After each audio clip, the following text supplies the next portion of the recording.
Chapter 1. Arriving at La Fenice. Stella stepped off the Vaporetto at San Marco, her camera swinging at her waist. The lagoon's damp air wrapped around her like a soft shawl. She paused, struck by the silent grandeur of the palisade. At the foot of the steps, a violin's melody rose, tender and haunting. She followed the sound to a balcony where a man, Chris, played to empty waterway boats. His dark hair wet with mist, his eyes closed. The bow sang as light bent on his skin. Stella lifted her camera and fired off shots. He stopped mid-phrase and looked directly at her.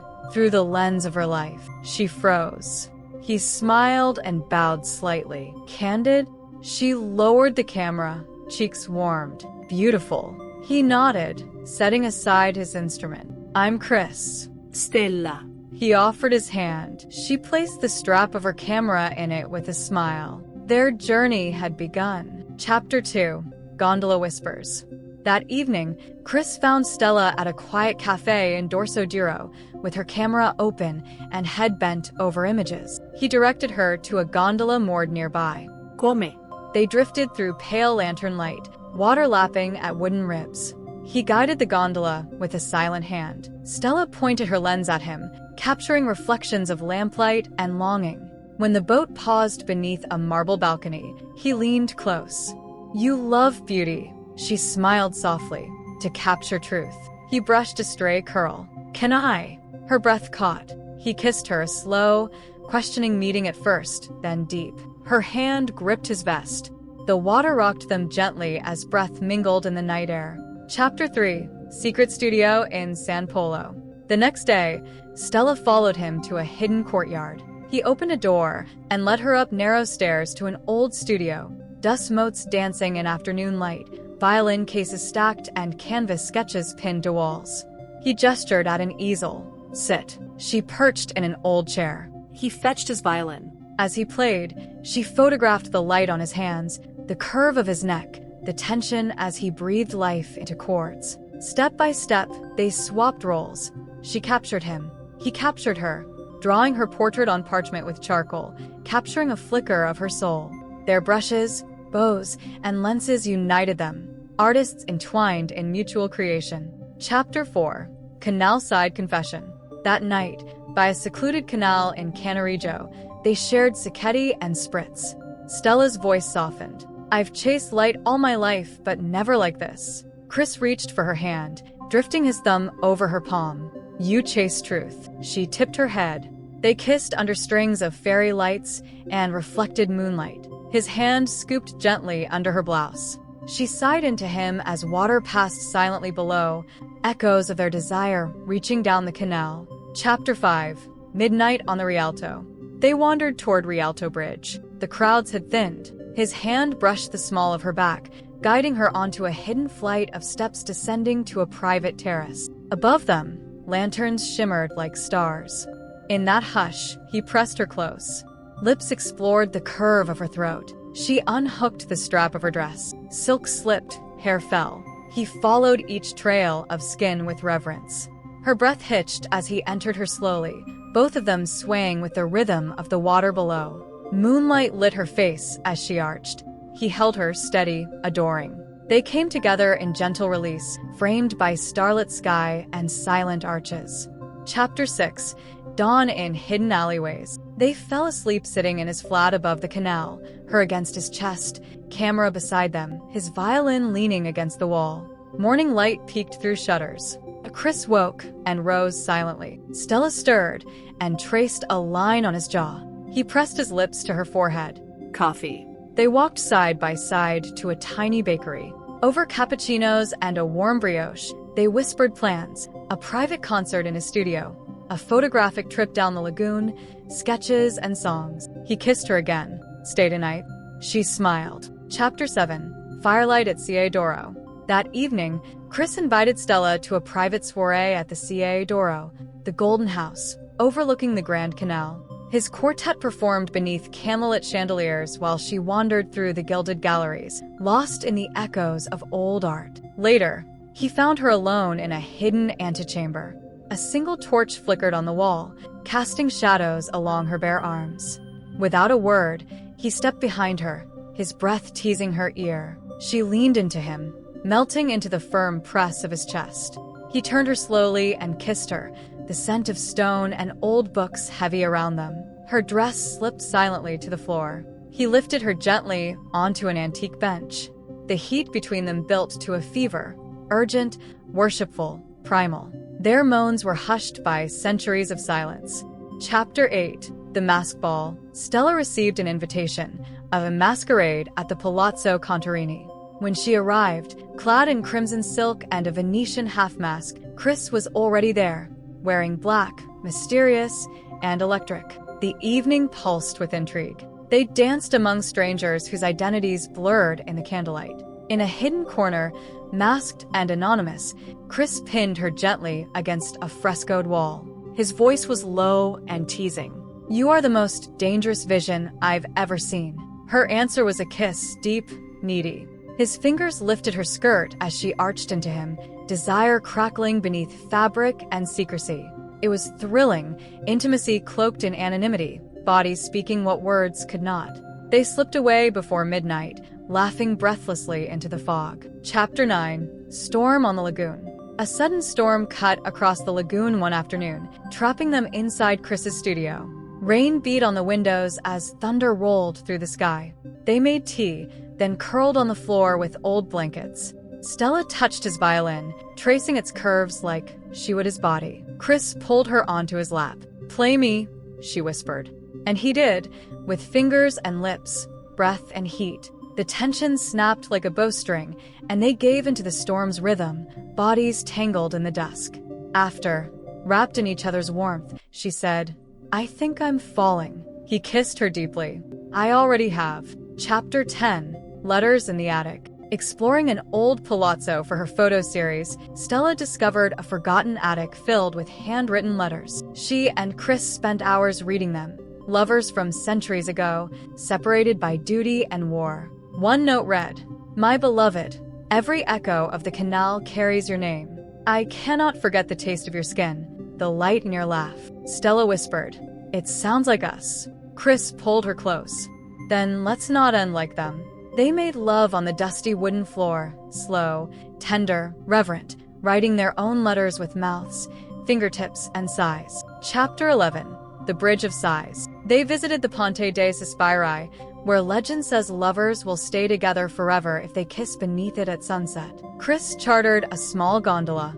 As the boat drifted under the bridge, Stella turned to him, eyes wide with wonder. He kissed her, slow and deep, as the sky burned gold above them.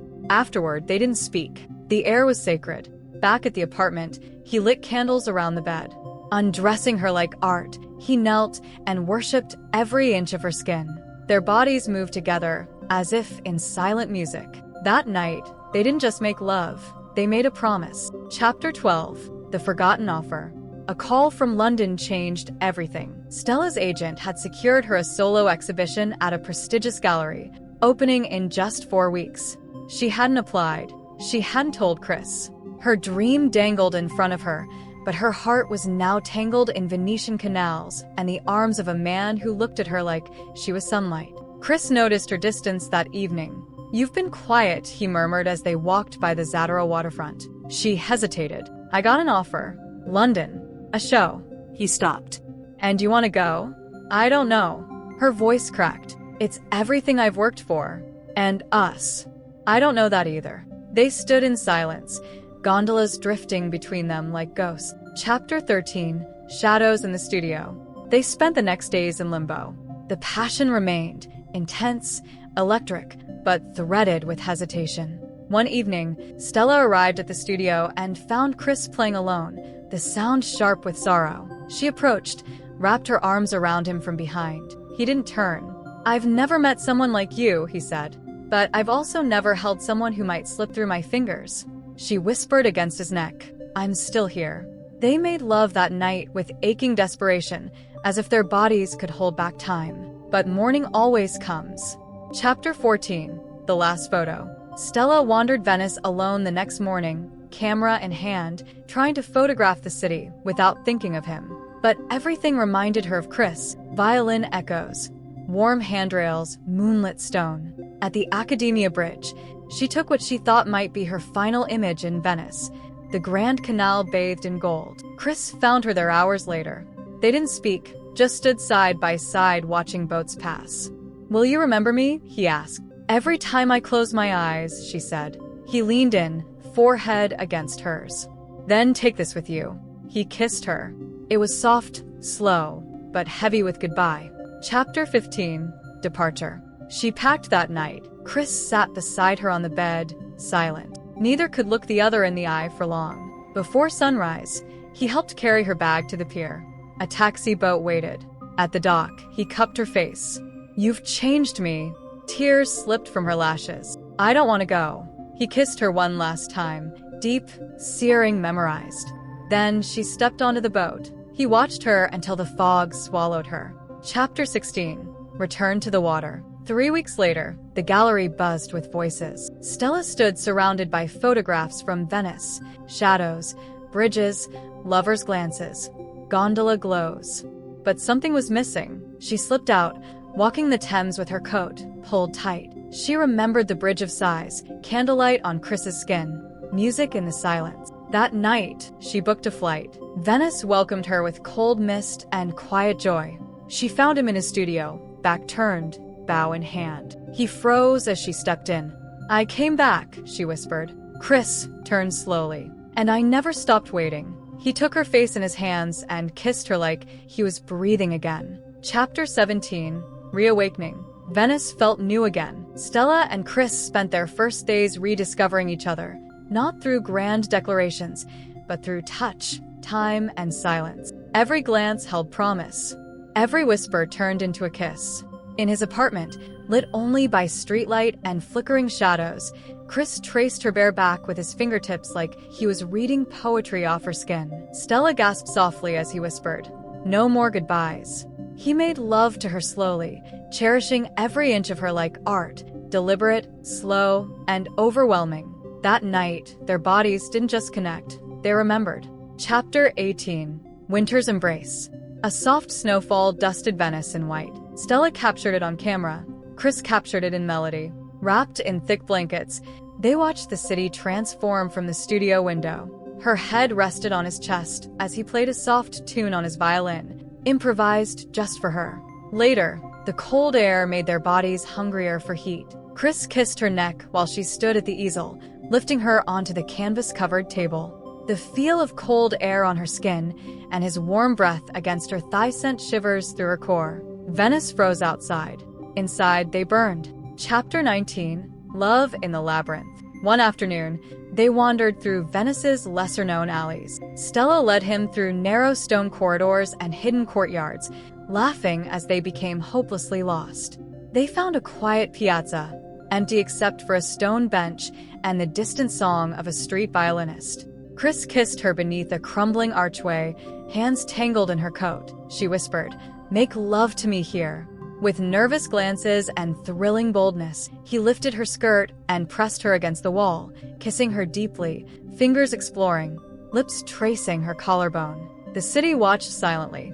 Their hearts beat like one. Chapter 20. Her eyes in every song. Stella's photographs began to appear in European magazines. Venice, through the lens of love. Meanwhile, Chris's music carried her name in every note. He played concerts where she sat in the front row, eyes glistening.